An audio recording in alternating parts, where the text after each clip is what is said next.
we're looking at CAT 2020 slot 2, last part of the slot 2 questions. So John takes twice as much time as Jack to finish the job.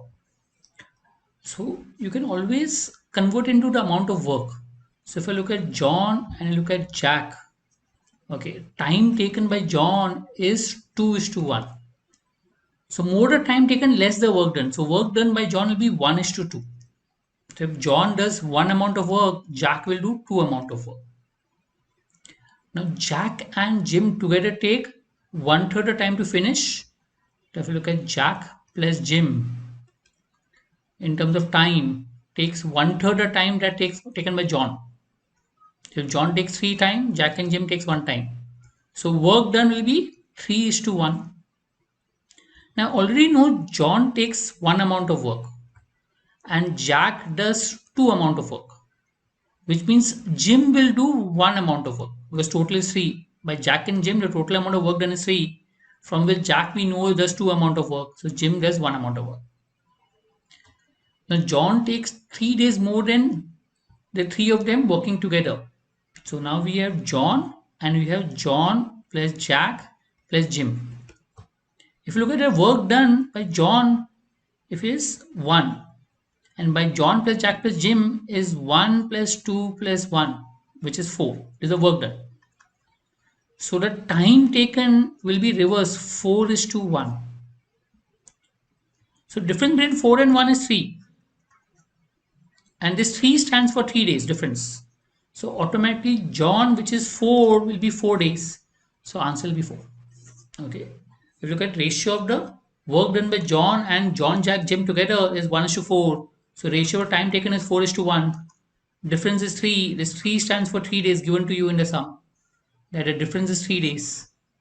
So John, which is taking 4, will be 4 days. That's the answer, 4. So if we just look at simple concept of ratios, we can actually get sums quickly. John bought the same amount of rice and the same amount of wheat as he had bought in April, but spent 150 more due to price increase. Okay, wheat by 20%, rice by 20%, wheat by 12% respectively. So John spent 450 in rice in April.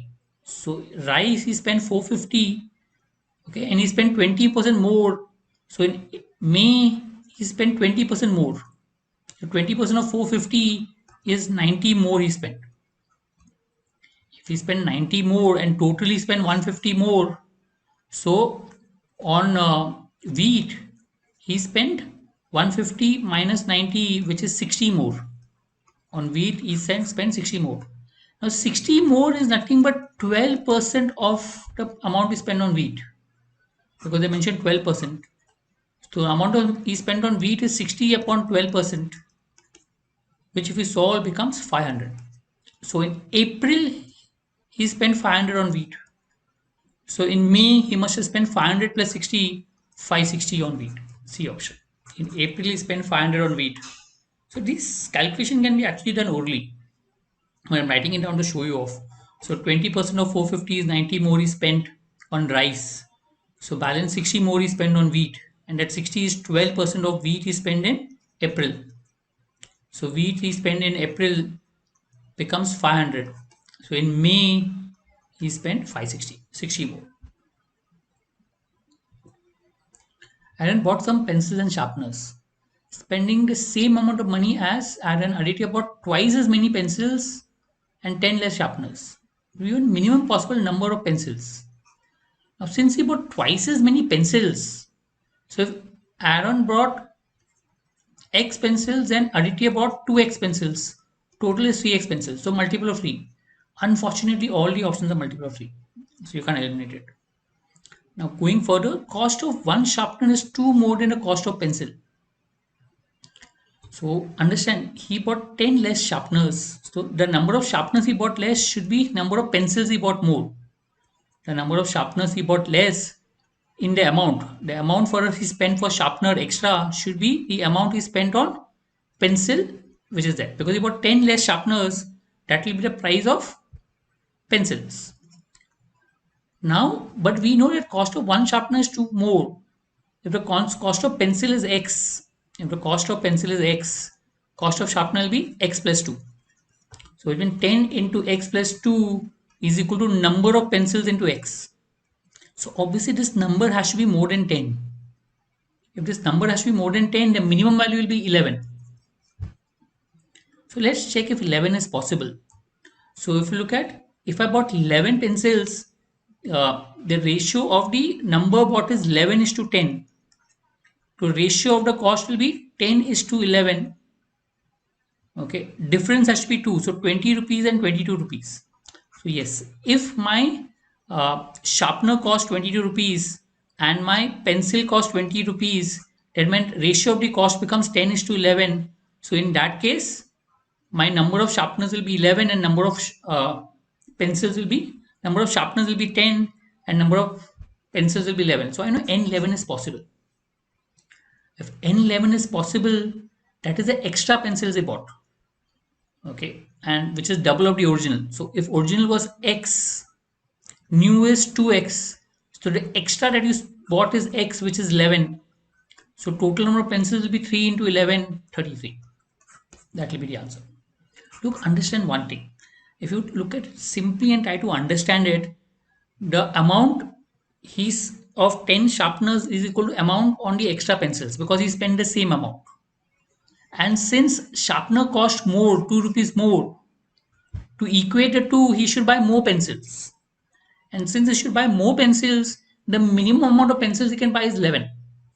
Because 10 sharpeners will be equal to 11 pencils. And the moment you get 11 pencils, you can make out the answer is 33. You need not calculate all this. This is all to confirm. Technically, you need not confirm. The moment you get 11 pencils, so you will get a total as 33. 3 into 11, which is 33. So you bought 11 pencils extra and 11 pencils extra, which is twice. So original pencil also will be 11 and additive about 22 pencils, total 33. These calculations are just to confirm, not required. Sum of money is split among Amal, Sunil and Mita in a ratio of Amal and Sunil is 3 is to 2 and Sunil and Mita is 4 is to 5. So equate the ratio, it becomes 6 is to 4 is to 5. Difference between largest and smallest, that is 2, stands for 400. Then Sunil's share 4 will stand for 800. That will be the answer. Difference between largest and smallest, which is 6 and 4, 2 stands for 400. So largest value 4 will stand for 800. We'll straight away get the answer. How many 4-digit numbers each greater than 1000 with each having 4 distinct digits distinct? Let's try to find out. So one number will be 7 and one number will be 3 for sure in that. One number 7, one number 3. So from remaining 8, I need to pick up 2 digits, which is 8 into 7 upon 2, which if you look at is 28. Now this 28, 2 digits which are there formed, plus 7 and 3, they can be arranged in 4 factorial ways. The 4 digits, right? 7 and 3 and these 2 digits can be arranged in 4 factorial ways. But 7 has to come before 3. So half the numbers will be where 7 comes before 3, half the numbers where 7 will come after 3. So total number of ways will become 28 to select these two numbers into 4 factorial to arrange it, divide by 2. But there's one problem out here. In this particular thing, you will realize there's also 0 can come in the start, because when you're picking up two numbers, we're also picking up 0, but 0 cannot come in the start. So let's remove the number where 0 comes as the first digit. If 0 is the first digit and you have 7 and 3, the last digit can be any of the remaining 7 numbers, 7 ways. The last digit can be any of the 7 numbers, 7 ways. It can come last, it can come middle, it can come second digit, second, third or fourth digit. So 7 ways, 7 ways, 7 ways is 21 ways. Subtract this 21 ways. You'll get the answer. So this becomes 28 into 24 upon 2 minus 21, which is 28 into 12 minus 21. 280 plus 56. This is 336 minus 21, which will be 315. That will be the answer. Right? First pick up 2 digits, arrange it. So 28 into 4 factorial, and where 7 comes before 3, divide by 2. And subtract the ways where 0 is in the start. So there can be 4 digit can be 7 ways. It can come either second, third or fourth. So 21 ways total. Subtract that. From that, you get 315 as the answer. Thank you.